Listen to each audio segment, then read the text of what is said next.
author event series. Tonight we have a well-known and revered author with us tonight. She comes with a history replete with accolades. She's written 6 books of fiction and nonfiction that explore the rich and diverse history and culture of the Pacific Northwest, Mexico, and the Southwest United States. Her work has won many awards and honors, including the Western States Book Award, the Governor's Writer Award, and a Pacific Northwest Booksellers Association Book Award. She is also a member of the Ópata Nation, and she is a proud island treasure in the arts on Bainbridge Island. She's a monument. Good. Hi, everyone. Hello. I was really flattered to be asked by Kathleen to do this. I love her writing. I've taken some writing classes from Kathleen and learned a lot. And this book is a beautiful book. And I just thought maybe we could talk about kind of the world of the book. Okay. The Flower in the Skull is the second of 3 books that are based on family history. And I wanted to start, I have to back up for a minute here. I wanted to dedicate this reading today to Alfredo Arguin, whose art we used on the cover of the book, and to poet Gail Tremblay, who was a longtime contributor to works published by Raven Chronicles Press. And I'd also like to thank Eagle Harbor Books for hosting us tonight. Now, what was your question? Could you talk a little bit about the world of the book, the period of time, the peoples that that are the setting? The 3 novels are all set in late 19th century Mexico, and were written to encompass the experiences of my various ancestors who came from very different backgrounds before they encountered each other. And I got sucked into this history because I thought that the era was so interesting. This was everything leading up to the Mexican Revolution of 1910. And so I explored the different things that took people to the extreme of having to have a revolution at that time, but also the many different cultures that existed at the time. Spirits of the Ordinary dwells on the hidden Jews of northern Mexico and people who lived in Saltillo, Mexico, and Monterrey, Mexico, who have this background. And I'd grown up with this notion that, yes, we were vaguely Jewish in some way that I didn't understand, because people were talking about hidden Jews at the time. But after I did the research, I thought, oh yeah, this is what our family was doing, and this is what this is all about. So some of you are familiar with that, and that's what the first book is about. The second book is completely different because my grandfather married a woman who was half Irish and half Ópata Indian. And even though I knew that we were part Indian, I had no idea of anything beyond that. I didn't know where we were from or what we spoke or what we did until a cousin gave me the name of the tribe. And with that one word, Ópata, O-P-A-T-A, I was able to do the research and find out about this group of people. And one of the things I did was I stayed at a place called the Amarin Foundation outside of Tucson, about an hour outside of Tucson, Arizona, which has the largest private collection of books about the indigenous people of the United States and Mexico. And so I stayed in a little casita there on the grounds in the middle of the Sonoran Desert and had access to this library every day. So that's when I started to form a picture of who these people were, and started being able to form what were their personalities like, and what would matter to you if you were one of these people, and what would your experiences have been. So I knew the ends of some of those stories, right, because they ended in starting my life, starting my background, but they weren't always happy stories. And so Rose is here who only wants things to have happy endings. And so you can think of it as no, they did not have happy lives, but yes, I'm here. That's a happy story. Yeah, so that's a happy story. So the characters in the book, it's so cool to know you and read the book because there is that ancestry of like a part Irish, part Ópata character.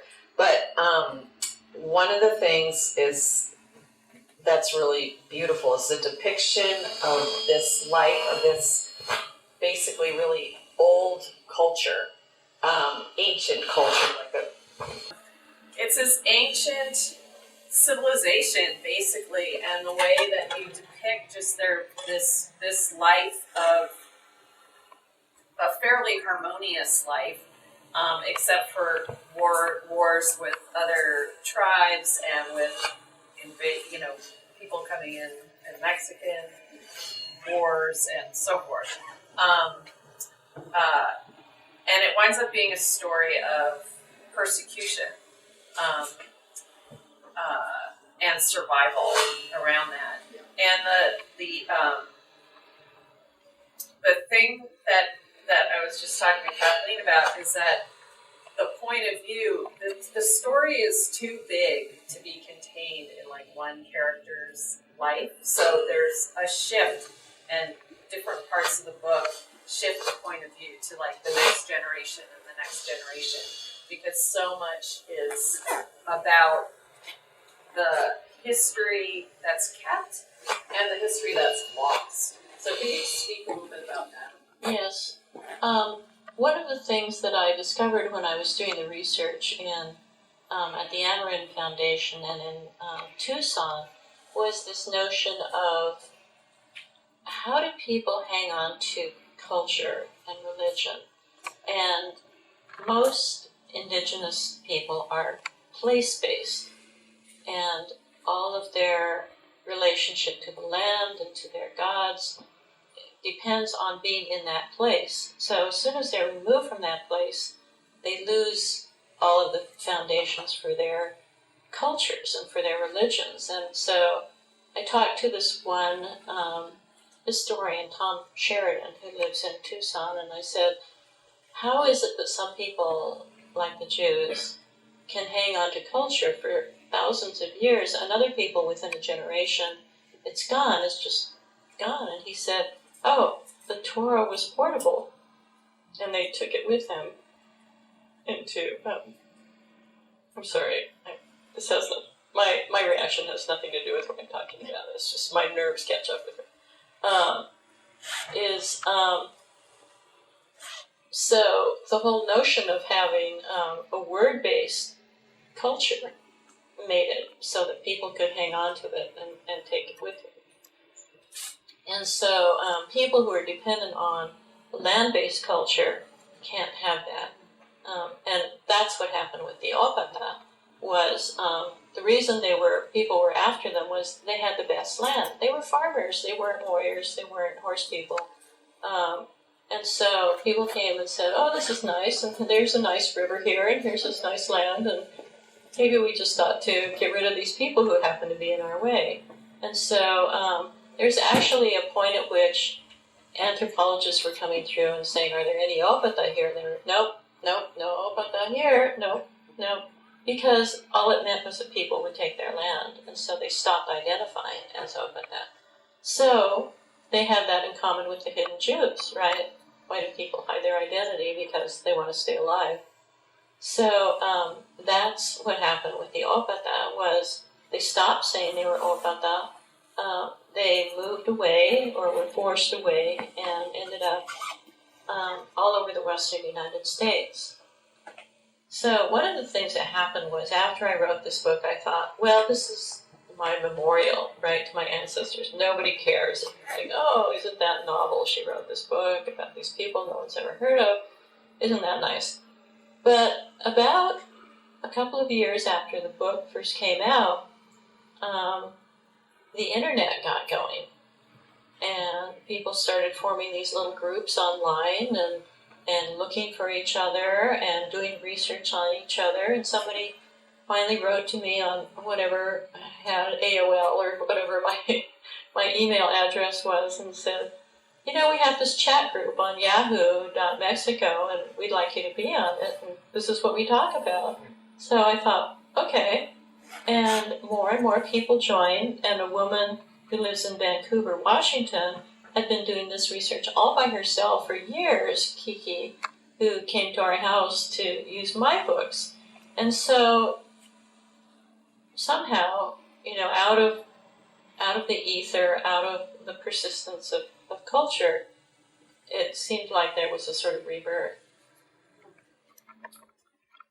I want to also ask you about another major theme in the book, which is the experience of women and the kind of parallel, like the oppression and persecution and exploitation and violence against women against this other context of those things against a people or a tribe or a group. Can you speak a little bit about that? Yes. My grandmother was half Irish and half, we thought, and half Native American. But we never had any Irish names in the family. And I remember saying, I don't have any Irish names. Who was Irish? And finally, my mother or my aunt or someone said, well, it was a result of a rape. So there was no marriage involved. Our great-grandmother was raped by a miner in Tucson, and there were a lot of foreign miners who came in to work the copper mines mostly at that time. And Tucson was actually a very violent place, as it turns out, with people sort of lived in little armed camps, and it was kind of a lawless place. And so that's what happened. And so once I knew that, I could switch gears and think about how do people survive? How do you raise a child by yourself who you didn't want the child in the first place, right? And so again, I came back to, well, what was this culture like, and how did people grow up and how did they live in it? And fortunately, it was an interesting culture that did have a sort of matriarchal tone to it, in that women owned the land, the Ópata women owned the land, and sort of interior space, both psychologically and physically. And externally, away from the home, that was men's territory, and they went out and hunted and brought back, whatever they needed in terms of meat. So women did the cultivation, and men, it wasn't that strict, and men took care of things outside of the home. And so land was inherited by women, and that's also in common with the Pueblo people, who we're more familiar with. And then that just leads to this story of resilience, and there's this sense of these women being like almost broken by these experiences, and yet somehow there's a carrying through and a carrying on. There's some way that they still transmit some of that, the power of their past into their children and daughters. So it's That's what I got. That's what you took from it, yeah. Well, good. I'll take that. Well, you mentioned it briefly earlier. I don't know if we started the program yet, but I wanted you to talk a little bit about the barn. Give a little commercial for the barn. Sure. So the barn is the Bainbridge Artisan Resource Network. It's right up on off of New Brooklyn, and it's this big, amazing art studio community, and they've got many different, it's a maker's space. So there's woodworking, and there's metalworking, and there's like cooking, and there's broadcasting and printmaking and so forth. And we also have a little writer's studio in there. Is that where the old Christmas tree was? Yes, that's right. Yes. Okay.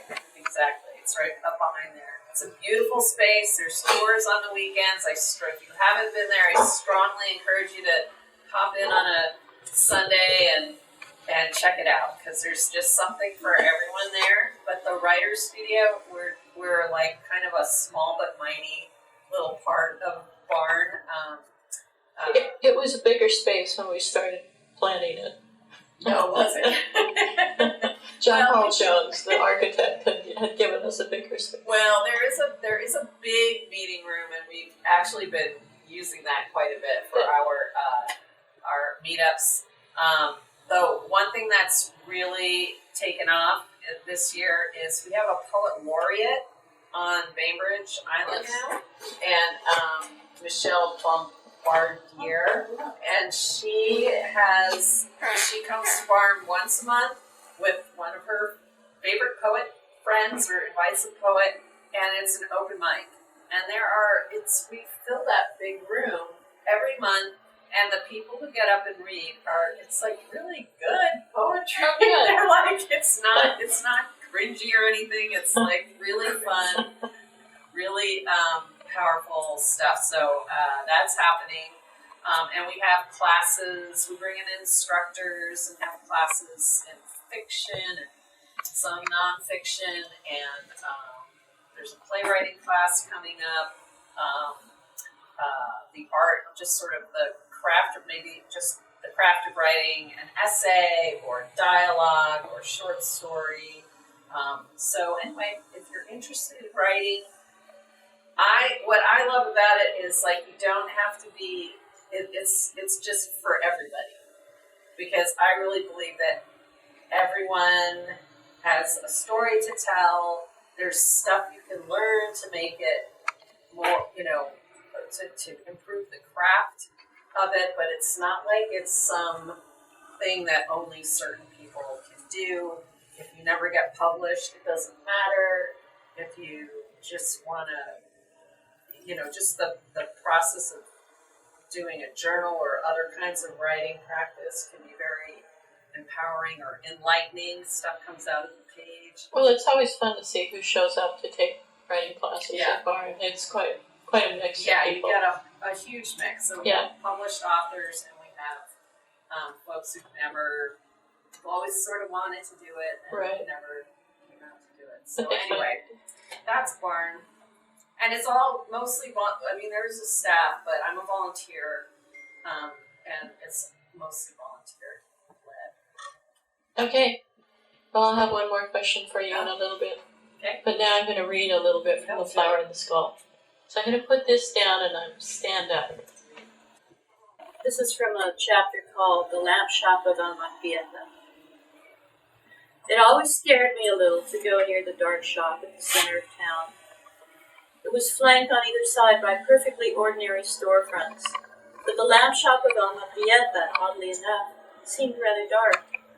Even at 1 p.m., when the sun was so high and hot that everyone was preparing for siesta and the dogs were circling for the best spot in the shade, the shop seemed to pull a cloak of darkness around its shoulders. Not that the shop was open. Almafieta's kerosene lamp and novelty shop was only open in the evening, late into the night, when people had time for such things. such things as they came to her shop for, that is. In its front window was a lit kerosene lamp glowing through a wide rawhide shade and illuminating a scene that never failed to draw me closer as I passed by. On it was painted a series of scenes of Indians and white pioneers, but I'd never seen such Indians, either here or in Tucson. They must, I decided, live in New York.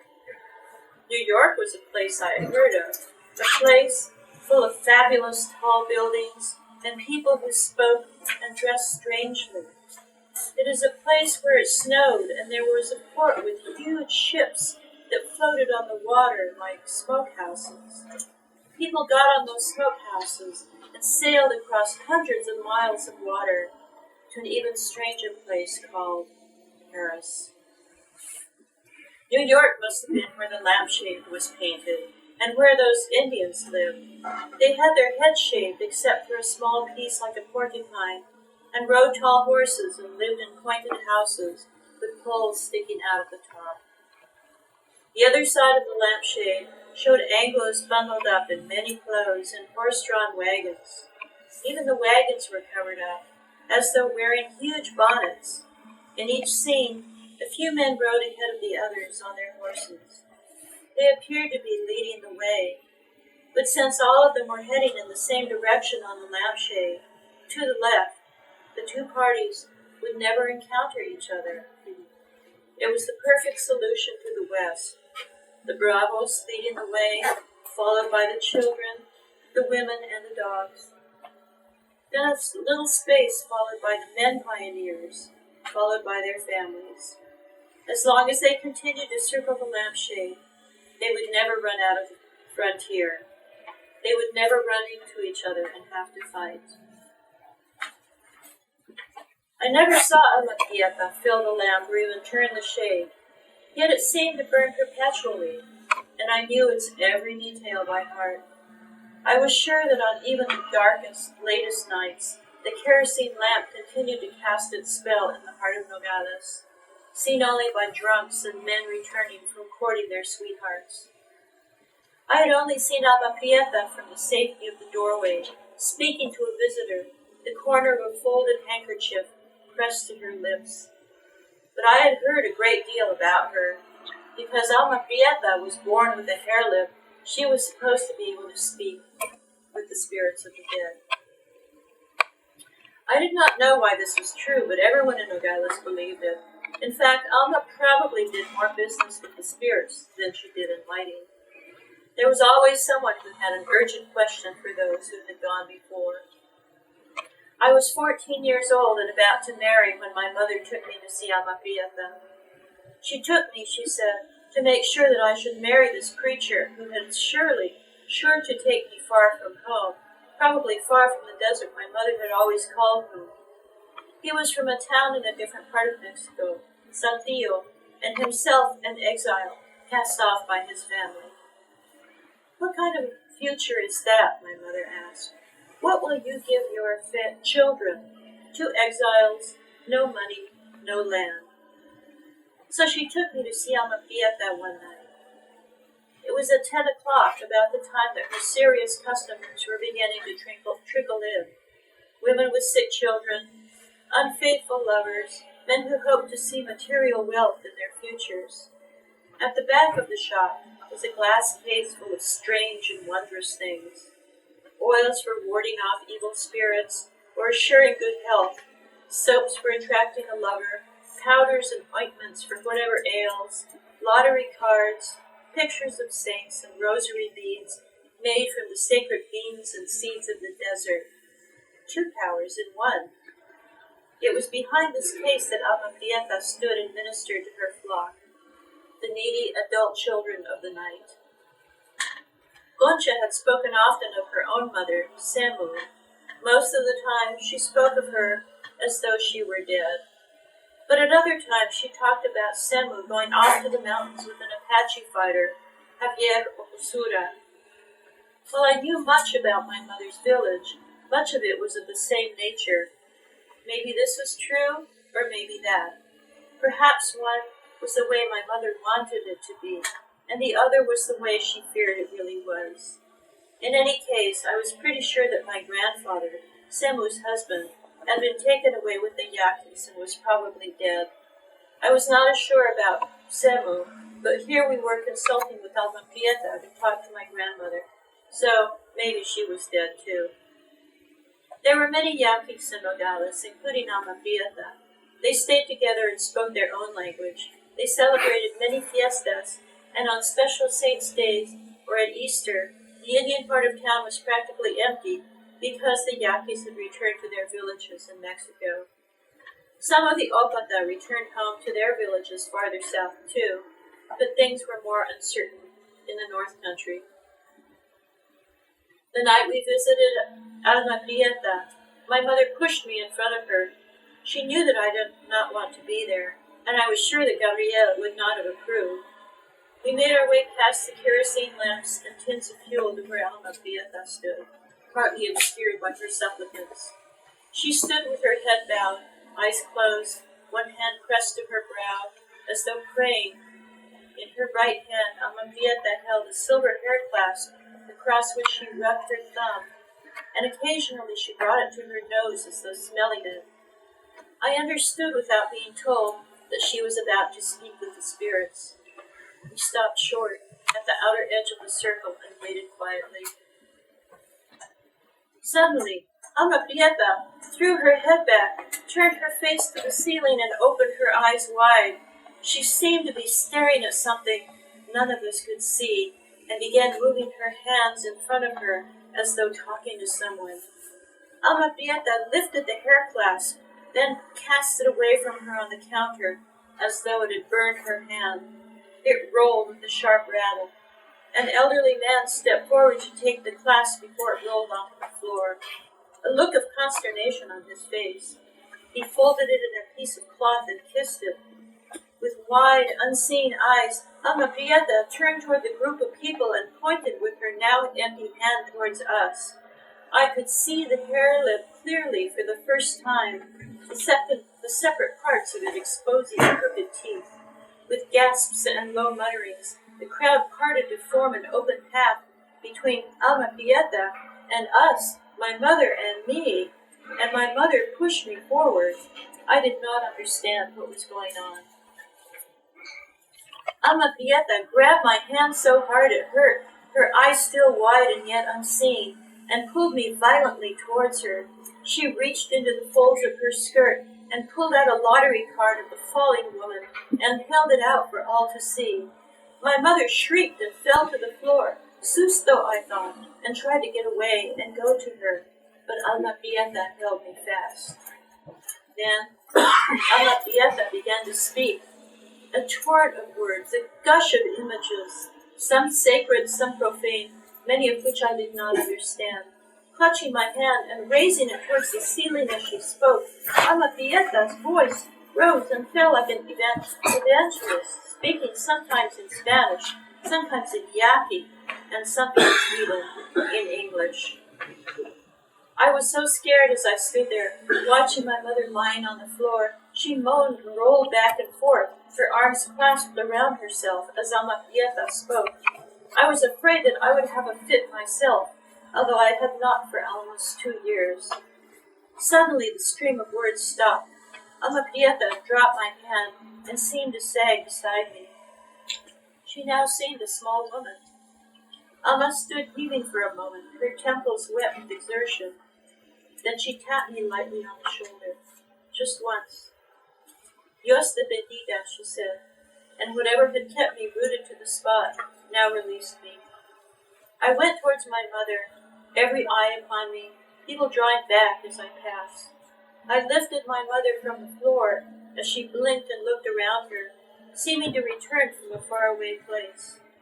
Then she took my hand and stepped forward to throw money on the counter, more than I dreamed she even had, and we walked out onto the cool and quiet streets. We did not speak a word as we made our way home, past the iron and wood gates, now bolted shut against the elements of the night. Concha kept her head bowed, her body racked by the cough that more and more took away her strength. We walked back through the quiet streets to the dusty lane where we lived, and Concha made a small fire to heat water for tea. I fell asleep almost immediately, for I had worked all that day before we went to see Alma Prieta, but I think that my mother stayed up late, thinking. Concha must have heard what she needed to hear, for she said no more against the marriage. In the short time left when we were both on this earth, she never mentioned the visit to the lamp shop again. After that, my mother bought a length of tulle and began to sew in the evenings outside as long as there was light. I thought that perhaps she was making a wedding dress for me, but she would not discuss it. It's a secret, she said, so I asked no more about it.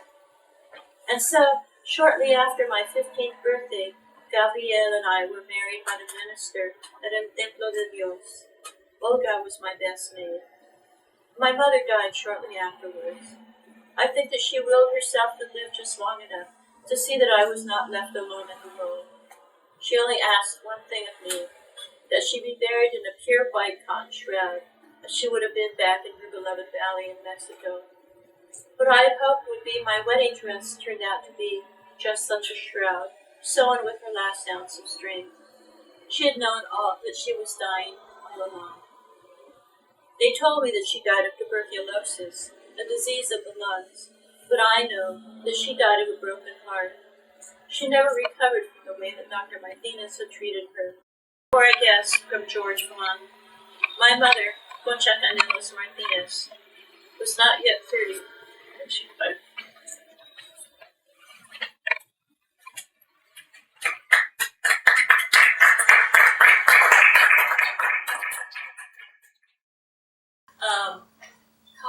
Called in Spanish Baile de San Vichy, and I never figured out what that was. And I finally, we have the internet at our disposal, looked it up, and it's actually a type of epilepsy. It's called St. Vitus dance in English. And my grandmother suffered from it, and it was treated by giving her cold baths. And so